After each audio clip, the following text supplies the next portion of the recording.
Get it? Because we're at Spa. Hi, I'm a shouty man. And the following's the entire 2020 Belgian Grand Prix in 4 minutes. Wag one leg is how you doing, what's poppin'? Fast rush it all when I'm never ever stopping. So it's that time of year again, where we see 20 of the world's fastest cars fly around the longest and one of the most famous tracks in the Formula 1 calendar, Spa. However, one team that weren't looking forward to this weekend were last year's winners, Ferrari, who've gone from looking out the front row last year to being the slowest car in FP3 and only 13th and 14th in qualifying. Mamma mia. And also, before we start, there's tears for next year's Ferrari boy, as due to an exhaust failure, Sainz won't even be starting the race. But without any further ado, it's time to go racing, as it's 5 red lights and away we go. All cars get away well as they fly down into turn 1 and head towards Eau Rouge and up to Radion. Ricciardo puts it side by side with Verstappen. Neither one of them wanted to concede that position, but Verstappen holds on for now, wins this battle of ex-teammates, as the grid battle just as hard further down the midfield, with Perez and Gasly going side by side through Eau Rouge. What a move by Gasly. Hold on, let me see that again. Reload it! Reload it! Reload it! What a beautiful move. Meanwhile, can you lot guess what's happening out front?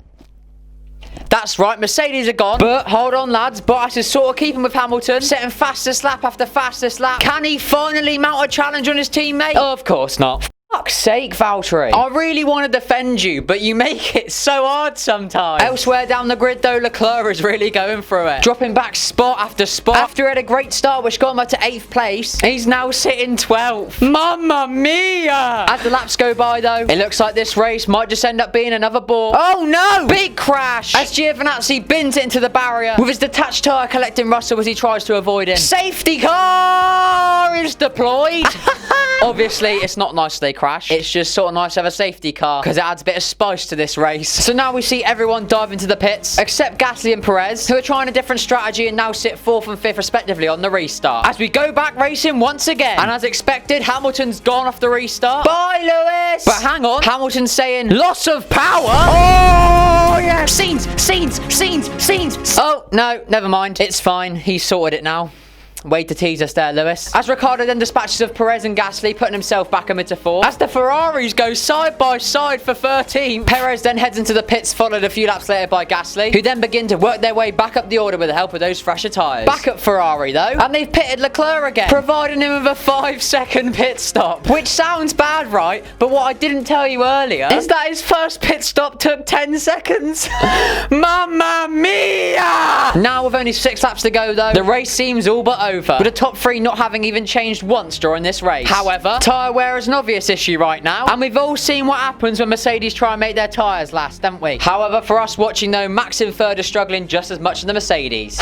Ideal. So we're all sat on the edge of our seats now though, praying for absolute scenes to take place like it did just 4 weeks ago. Yet as we start the final lap, the only action we're in for is Ocon taking Albon around the outside, putting himself up to 5th. Good effort, lad. However, there was no question up front once again today, as Lewis Hamilton wins once again in Spa, ahead of Bottas in 2nd and Verstappen coming home in 3rd. Ricciardo finishes 4th and takes the fastest lap for good measure. In fact, in the end, Ricciardo only finished 4 seconds behind Max, having closed that gap down from like 15 seconds with 3 laps to go. If we had had just a few more laps, lads, we could have been in for an absolute treat of a finish. But oh well, that's that then. Not a bad race, but not a screamer by any means. Ferrari end up where they started in 13th and 14th position. But hey, at least they're out of their misery now. It's not like we have to go to Monza next week or anything.